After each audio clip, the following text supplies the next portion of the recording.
Okay, so your child's first day of school is coming up. It's a huge milestone, right? For some kids, it's super exciting. For others, well, it's downright scary. And let's be honest with ourselves. Us parents, we're usually feeling pretty emotional too. So, how exactly can we make this transition smooth, positive, and hopefully stress-free? In today's Explainer, we are diving into some incredibly practical tips to prep your child for that very first day. Because that's the central question, isn't it? Every single parent asks themselves, is my child actually ready for this? Today, we're going to unpack a super practical toolkit straight from child psychology to help you answer that question with total confidence and set them up for a really positive start. So, here's our roadmap for today. We'll redefine what readiness actually means, talk about building solid routines, how to ease that pesky separation anxiety, cover some common mistakes you'll definitely want to avoid, and finally, we'll wrap it all up with our big takeaway. All right, let's jump right into Section 1, Redefining True School Readiness. You know, a positive start really does shape a child's entire attitude toward learning. But look at this massive gap between what we parents worry about and what teachers are actually looking for. On the left there, parents are stressing over reading, math, phonics, but over on the right, teachers are prioritizing purely functional skills. Things like, can they use the toilet? Can they open their own lunchbox or zip up their coat? See, school readiness is rarely about academic perfection. Your real job is just to send them off as a child who can function in a busy, highly social group. So let's break down those practical independence skills, because these are the self-care milestones that genuinely predict a happy first year. We're talking about things like using the toilet and washing their hands all by themselves, putting on their own shoes and coats. And hey, a quick pro tip here, Velcro shoes are literally your best friend unless you want to spend half your morning tying laces. Also, eating independently, whether that's unwrapping a sandwich or just holding a spoon. And, absolutely crucial, communicating their needs. And the best part? You really don't need flashcards or some intense, structured crash course to teach this stuff. You literally just need simple play. Sitting on the floor building with blocks, squishing some Play-Doh, or using safety scissors gently develops fine motor skills, which, by the way, builds the exact hand strength they're going to need for holding a pencil later on. Add in a few playdates at the local park to practice sharing and taking turns, and boom, you are gently checking off all those boxes for physical and social development. Another fantastic tool is probably sitting right there on your bookshelf. Kids understand new and potentially scary experiences so much better through stories. Reading age-appropriate books together about starting school can be a total game changer.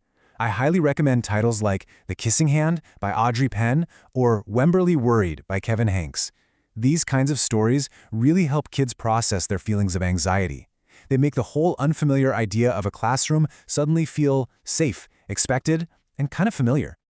Moving right along to Section 2, Building Routines for Stress-Free Mornings.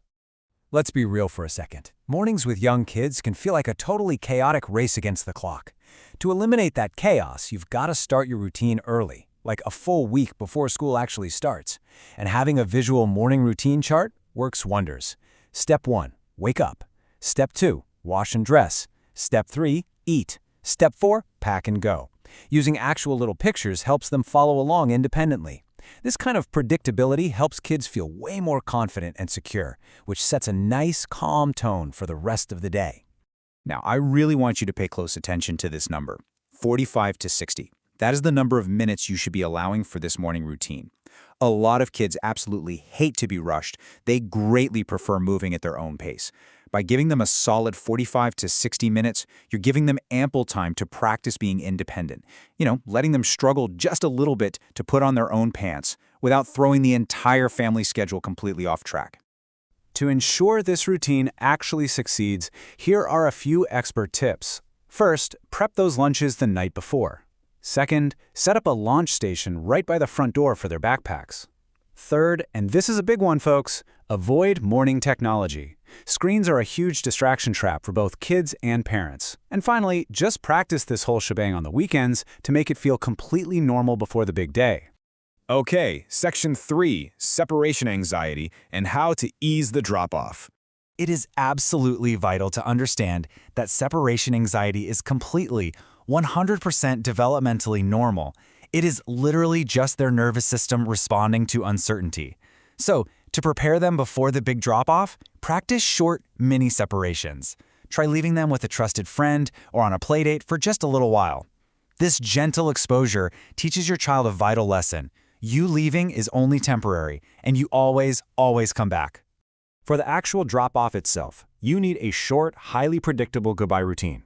Here's exactly how it goes. Step 1, crouch right down to their eye level. Step 2, say one clear sentence, like, "I'll come back after school."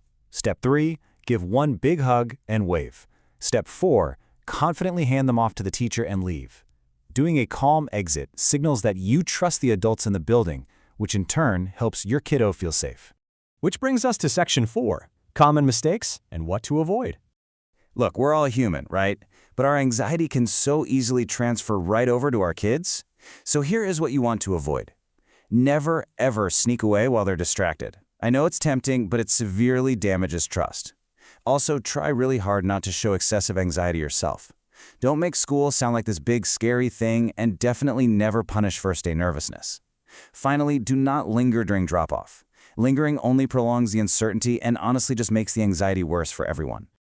And hey, when it's finally time for pickup, let's rethink how we greet them. Instead of immediately interrogating them with stuff like, "Did you learn anything?" or "Can you read that word?" Ask connection-based questions instead. Try, "What was the best part of your day?" or "Who did you meet?" or even just, "How did you feel?"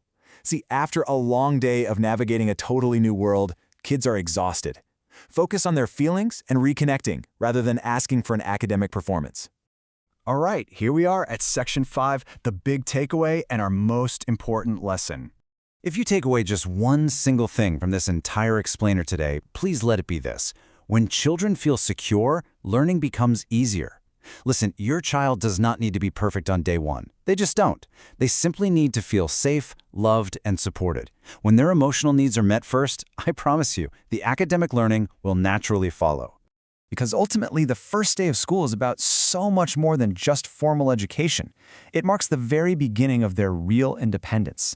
It's the start of lifelong friendships, learning how to navigate a community, and just immense personal growth. With a little bit of preparation, some gentle encouragement, and a whole lot of patience, you can empower your child to step right into this exciting new chapter with true confidence. So if true readiness is really about emotional security rather than academic perfection, it kind of makes you wonder, right? What other areas of parenting are we maybe overcomplicating with unnecessary pressure? Something to think about. We would also absolutely love to hear from you. How did your child handle their first day of school? Did they walk in confidently or shed a few tears? Share your stories in the comments below. And if you found this explainer helpful, don't forget to subscribe. Until next time, keep learning.